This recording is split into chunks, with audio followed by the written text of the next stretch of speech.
del Padre, y del Hijo, y del Espíritu Santo. Amén. Ave María Purísima, sin pecado concebida. Queridos amigos de la tele, nuevamente juntos con nuestros temas de fe católica. Continuamos con la celebración del misterio cristiano, que es la segunda parte del Catecismo de la Iglesia Católica, este catecismo que nos regaló el Papa San Juan Pablo II. Y estamos viendo los mandamientos, ya llegamos hasta... estamos viendo los sacramentos, ya llegamos hasta el matrimonio, que comenzamos con este tema la semana pasada y continúas ahora. Pero el catecismo, digamos, hace como un pequeño paréntesis, porque en vez de seguir hablando del matrimonio, habla de la virginidad por el reino de los cielos, por el reino de Dios.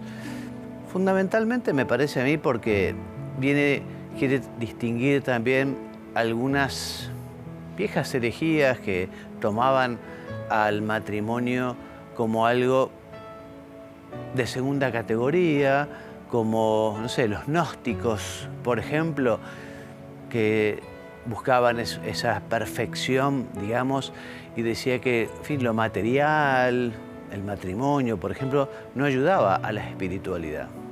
Bueno, vamos a ver cómo lo importante es seguir la voluntad de Dios, ¿no? Porque efectivamente Dios llama a personas a entregarse a Él 100%, y tienen toda la gracia, y tienen toda la ayuda, y tienen toda esa vocación, y la gran mayoría está llamada, digamos, a formar una familia, a casarse, ¿no? O sea que lo importante es cumplir la voluntad de Dios.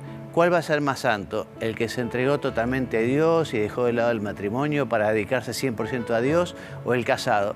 Y dependerá, porque ambos están llamados a la santidad, tanto las personas casadas como los célibes, los que han dejado justamente, han optado por seguir la vocación que Dios les dio, ¿no? Esa es la virginidad por el reino de los cielos, por el reino de Dios, ¿no? Empieza diciendo el catecismo muy sabiamente, todos lo sabemos, que evidentemente Cristo es el centro de toda la vida cristiana, ¿no? Y el vínculo con Él ocupa el primer lugar entre los demás vínculos familiares o sociales. Por eso aquel que se viera llamado vocacionalmente, y debería decir que sí, si quiere realmente ser feliz en la tierra, feliz en el cielo. Que no le pase como al joven rico, ¿se acuerdan de aquel del Evangelio? Que se daba cuenta que tenía un llamado, una vocación, y le preguntó a Jesús. Jesús le dijo que viviera los mandamientos. Él, como era un chico, un joven muy bueno, los vivía desde siempre. Entonces Jesús le pidió más, le pidió todo. Dijo, bueno, entonces anda, vendé todo lo que tenés y seguime. O sea, lo llamó a ser otro apóstol. Pero el hombre no se animó. Y dice la Escritura, se fue triste. Y esta es la consecuencia de no seguir el querer de Dios, la voluntad de Dios, la propia vocación. La tristeza. Por eso lo importante justamente es seguir al Señor en el camino en el que Él llama a cada uno. Ya desde los comienzos de la Iglesia, nos dice el catecismo, ha habido hombres y mujeres que han renunciado al gran bien del matrimonio. Ven, decimos, es un gran bien. La Iglesia nunca ha menospreciado, digamos, como tratado de segunda categoría primero, no sé, como si fuera una casta, ¿no? Como que pasa en la religión india, ¿no? Una casta ahí de los elegidos y después, no. En la Iglesia somos todos pueblos de Dios, todos llamados a vivir una misma vocación, Entonces, por eso nos dice el catecismo que desde el principio, desde los comienzos, hubo personas llamadas por Dios que renunciaron al gran bien del matrimonio para seguir a Jesús donde quiera que Él nos envíe, ¿no? Y por eso han dejado su familia, han dejado su casa, se han dejado, digamos, han optado por dedicar su corazón entero al querer de Dios, ¿no? Para eso, ocuparse de las cosas del Señor, para tratar de agradarle, para ir al encuentro del esposo. Cristo mismo invitó a seguirle de este modo a muchos durante su vida. Y nos dice San Mateo, hay célibes o eunucos, dice, que nacieron así del seno materno. Y hay célibes, ¿no?, hechos por los hombres, y hay algunos que se hicieron tales a sí mismos por el reino de los cielos. Quien pueda entender, que entienda, ¿no? Porque evidentemente esto es vocacional, es un llamado. A veces la gente dice, bueno, padre, pero usted que no ha formado una familia. Mira, yo estoy recontra feliz con mi vocación, ¿eh? Muy feliz, muy contento, y justamente el llamado al celibato, digamos, no es un llamado a ser un solterón, no es un llamado a tener un corazón marchito, sino es un llamado a tener un corazón pleno, estar enamorado, ¿no? Y a tener también una familia espiritual, quizá incluso mucho más grande que la que uno podía formar casándose. Entonces, esta virginidad por el reino de los cielos es un desarrollo de la gracia bautismal, es un signo poderoso de la preeminencia del vínculo con Cristo. O sea, se elige al Señor porque se siente el llamado. Es un signo poderoso de la ardiente espera de su retorno, un signo que recuerda también que el matrimonio es una realidad que manifiesta el carácter pasajero de este mundo. ¿Te acordás que Jesús también una vez le preguntaron, como para tentarlo, aquellos que no creían en la resurrección, que había una mujer que se había casado y que enviudó y se casó después con el hermano, y así con varios, no sé si eran 7, ¿no? Bueno, ¿de quién será mujer en el reino de los cielos? Y Jesús les dice que, bueno, en el reino de los cielos ya no habrá, digamos, ese vínculo, esa unión, ese amor. Será el amor de Dios lo que justamente llenará todos los corazones de los que alcancen ese destino eterno al que todos estamos llamados. Entonces, estas dos realidades, el sacramento del matrimonio y la virginidad por el reino de Dios, vienen del Señor mismo. El Señor a cada uno, digamos, llama, pide, ¿no? Y está justamente en cada uno el descubrir. Para eso también muchas veces hay como un proceso, ¿no?, vocacional de discernimiento. Bueno, ¿qué será lo mío? ¿Qué será lo mío? Y aquí lo importante es justamente tener esa apertura a Dios, esa apertura, esa disposición, esa generosidad, ¿no? También sabiendo que la mies es mucha y los trabajadores son pocos, y hace falta justamente personas que se animen a dedicarse 100% a la evangelización, 100% a llevar justamente el mensaje de Jesús. Es Él, es el Señor quien les da sentido y les concede la gracia indispensable para vivirlos conforme a su voluntad. Él da la gracia, Él hace el llamado, Él da la fuerza. La estima de la virginidad por el reino y el sentido cristiano del matrimonio son inseparables y se apoyan mutuamente. Por eso te dije que, digamos, es errónea la mentalidad que tuvieron los gnósticos y algunos otros herejes rebajando, ¿no?, al matrimonio. Por ejemplo, San Juan Crisóstomo dice muy claramente: denigrar el matrimonio es reducir a la vez la gloria de la virginidad, y elogiarlo es realzar a la vez la admiración que corresponde a la virginidad. Bueno, ya continuamos entonces con el catecismo, continúa después de este tema con el matrimonio, concretamente con el rito, con la celebración, ¿no? Entonces, hablemos primero del rito latino, del rito que vivimos, que celebramos nosotros, el rito romano. Y en este rito la celebración del matrimonio tiene lugar ordinariamente, preferentemente, convenientemente, dentro de la misa, ¿Por qué? Y porque justamente vincula esos cónyuges, esos contrayentes, con el misterio pascual, o sea, con el amor de Cristo por su iglesia, a la que están llamados justamente a imitar, a tomar como modelo.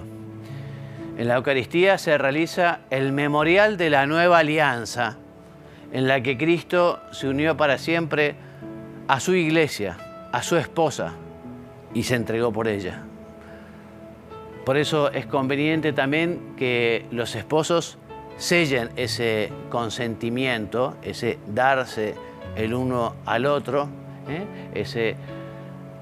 esa ofrenda, ¿no?, de las propias vidas, uniéndose a la misma ofrenda que hizo Cristo al Padre, ¿no? este nuevo sacrificio, el sacrificio eucarístico, el sacrificio de la misa. Por eso también que es importante que comulguen los cónyuges, los que se van a casar. Ya vamos a ver, lo dice un poquito más adelante. Prepararse con el bendito sacramento de la reconciliación, de la penitencia, preparar el alma, y bueno, es muy conveniente, ¿no?, para recibir el sacramento en gracia de Dios y también para poder justamente recibir la Eucaristía, recibir la comunión, y así, comulgando con el cuerpo y la sangre de Cristo, formen un solo cuerpo con Él. Esta celebración del matrimonio debe ser válida, digna y fructuosa. Vamos a ver a qué se refiere con válida. Válida, lo contrario, válida es inválida, ¿no? Y cuando un matrimonio es nulo, ya veremos, por ejemplo, cuando falta el consentimiento, no hay matrimonio, ¿no? Tiene que ser fructuosa, o sea, tiene que llenar de esos dones que el Espíritu Santo quiere dar a las almas de los contrayentes. Para eso justamente es sumamente conveniente recibirlo en gracia de Dios. Si los contrayentes, si los novios se casan en pecado, o incluso en pecado grave, se casan realmente, o sea, el vínculo comienza y hay matrimonio, pero no van a recibir justamente la gracia, ni la gracia santificante, ni la gracia sacramental que Dios quiere dar para fortalecer esa decisión, de esa unión hasta que la muerte los separe. Por lo tanto, como decíamos recién, ¿no?, es sumamente conveniente prepararse con el sacramento de la penitencia. Yo diría además que el noviazgo, el comienzo del noviazgo es una muy linda oportunidad para comenzar, si es que los novios no tienen una dirección espiritual o un acompañamiento espiritual de algún sacerdote o alguna persona preparada para que justamente lo lleve por ese camino. Hace no mucho salió un documento de la Santa Sede, Itinerarios Catecumenales para la familia del matrimonio. Y habla justamente de lo importante que es que los novios y los que recién se han casado puedan ser acompañados por personas ya con experiencia, con cierta vida espiritual, que tienen justamente esa vocación también de acompañar, para explicar, para enseñar, para fortalecer. Y hace mucha falta en la iglesia, ¿no?, gente que en las parroquias, matrimonios por ejemplo, ¿no?, acompañen a los novios que se están preparando, acompañen a los cónyuges que se han casado recientemente en esa primera etapa, muy importante. Hablamos entonces, y seguimos hablando según la tradición latina, según el rito latino, los esposos como ministros, porque ellos son los ministros del sacramento, el sacerdote es un testigo cualificado. Entonces ellos como ministros, cuando se manifiestan el consentimiento, el uno al otro, bueno, ellos son los que se confieren mutuamente el sacramento del matrimonio. En cambio, y esto es diferente, en las iglesias orientales, el celebrante, el obispo, el presbítero, son testigos de este recíproco consentimiento, pero también su bendición es necesaria, por eso está subrayado acá, es necesaria para la validez del sacramento. En eso se diferencia las iglesias orientales, las liturgias orientales de la liturgia latina.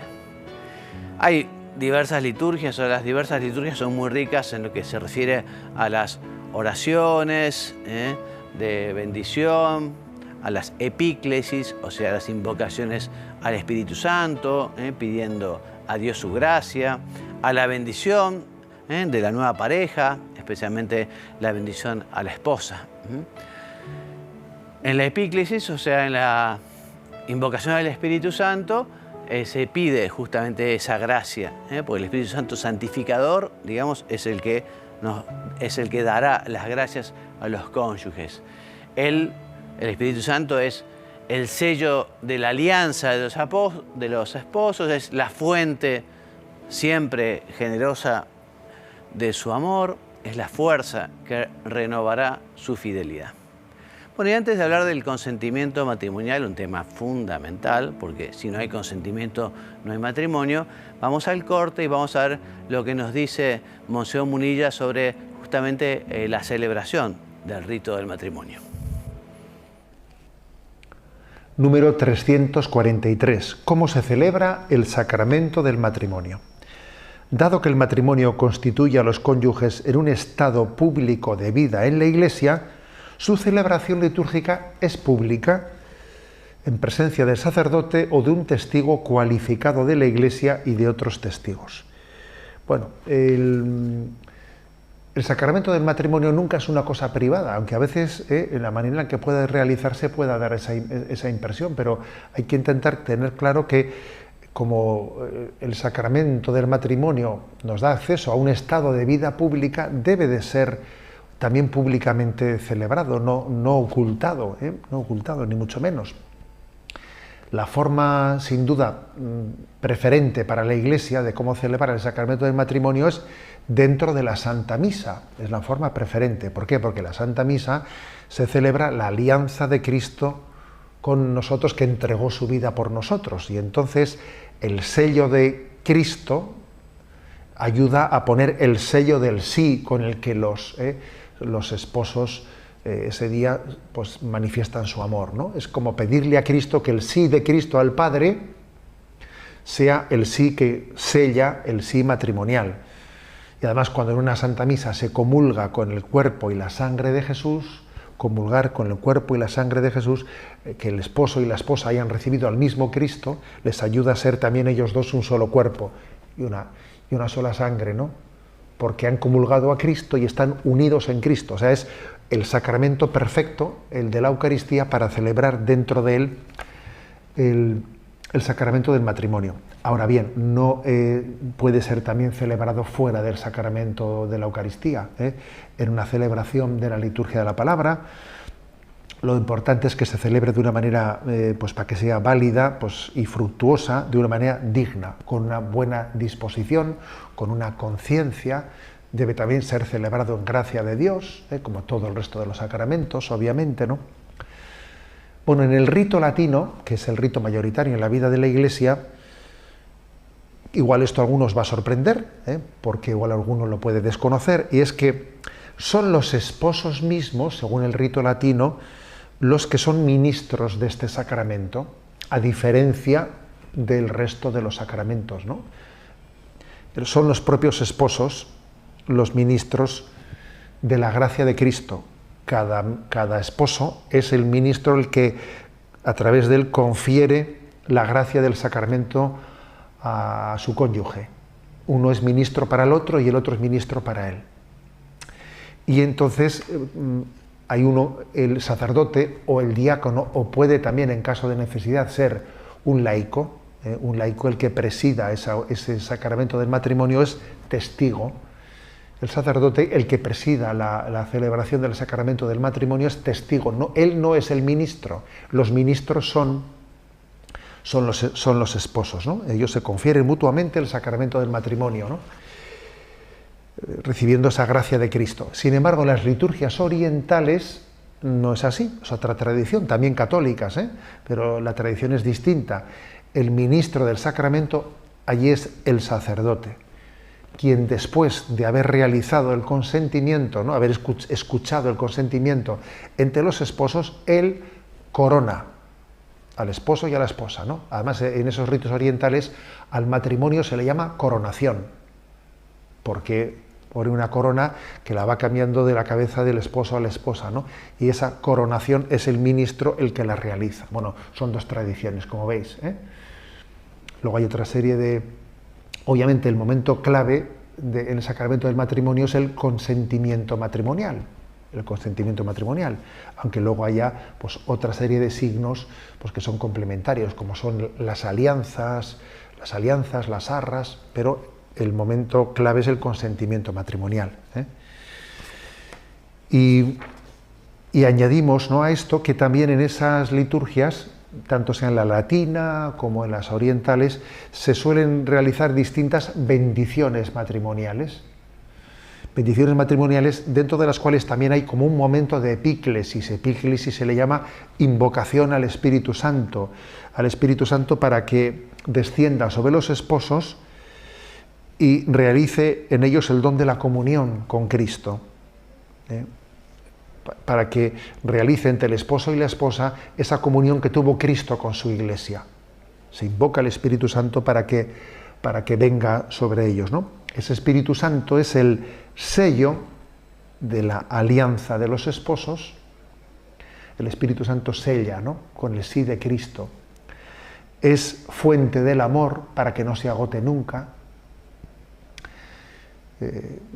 Es una fuente inagotable del amor. El amor humano se agota, pero cuando ese amor humano nace del costado de Cristo, en el fondo es el Espíritu Santo el que nace de ese costado de Cristo, es inagotable. Y es también la fuerza para renovar la fidelidad. La fidelidad necesita ser renovada. ¿Y cómo se renueva la fidelidad? En ese don del Espíritu Santo que se recibe en el sacramento del matrimonio. Bueno, pues esta es, ¿no?, la forma de celebración. Como he dicho, la clave, el momento central, es sin duda la fórmula del consentimiento, que puede ser a veces también manifestado por los propios esposos o preguntado por el testigo, por el sacerdote y respondido por cada uno de los cónyuges. Pero ese es el momento central, el de la manifestación de ese consentimiento de entregar plenamente nuestra vida, las alegrías, en las penas, en la salud y en la enfermedad, con la gracia de Cristo, entregando nuestra vida hasta que la muerte nos separe.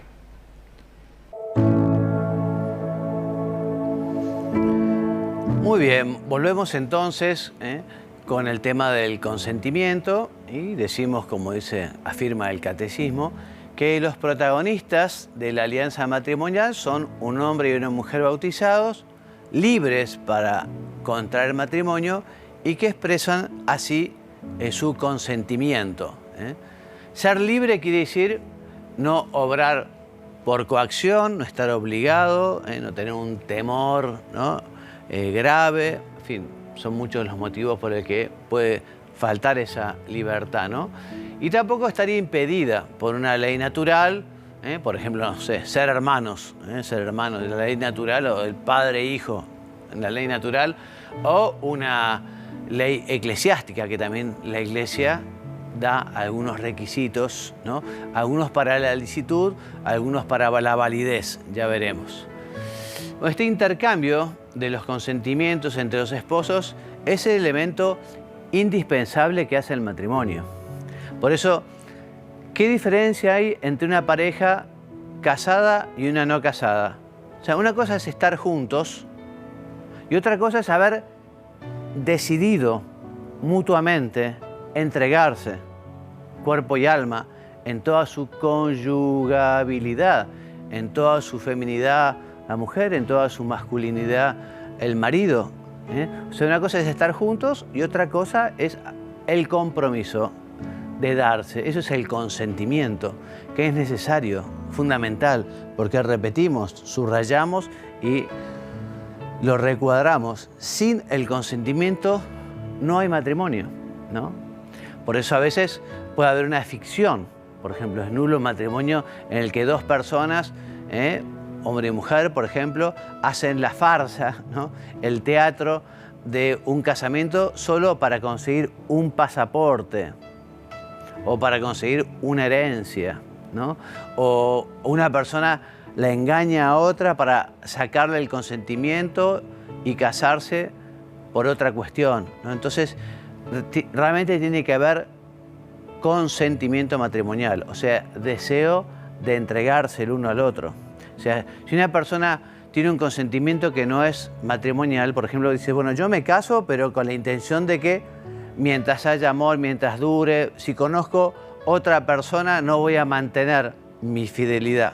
Bueno, ese consentimiento falla, ese consentimiento no es conyugal, no tuvo una decisión de entrega en el matrimonio. Lo que hizo fue justamente un consentimiento diferente, viciado por ese, digamos, poner esa... A veces una condición también se puede poner, ¿no? Una condición de futuro, o una condición, algunas de pasado, con permiso del obispo, se puede poner alguna condición. Por ejemplo, yo me caso y pongo como condición si ella va a poder tener hijos, ¿no? O ha vivido la fidelidad, digamos, y la virginidad, ¿no? En cambio, las condiciones de futuro no, porque Cuando algo está condicionado, en el caso del futuro, si se cumple la condición, será en el futuro. Entonces, en ese momento que hay intercambio de consentimiento, no hay verdadero consentimiento porque está condicionado, ¿no? Entonces, justamente, estos temas del consentimiento se estudian junto con otros temas para ver si realmente existió matrimonio, porque la Iglesia, lo veremos en la diapositiva siguiente, se reserva, como es lógico, la posibilidad de revisar si existió o no existió matrimonio a través de un tribunal competente, y es lo que se llaman las nulidades matrimoniales, las nulidades, que es muy diferente al divorcio, porque el divorcio rompe un vínculo. Si un vínculo que existe, lo rompe, en lo civil, por ejemplo. En la nulidad, en cambio, es una declaración de que no hubo matrimonio.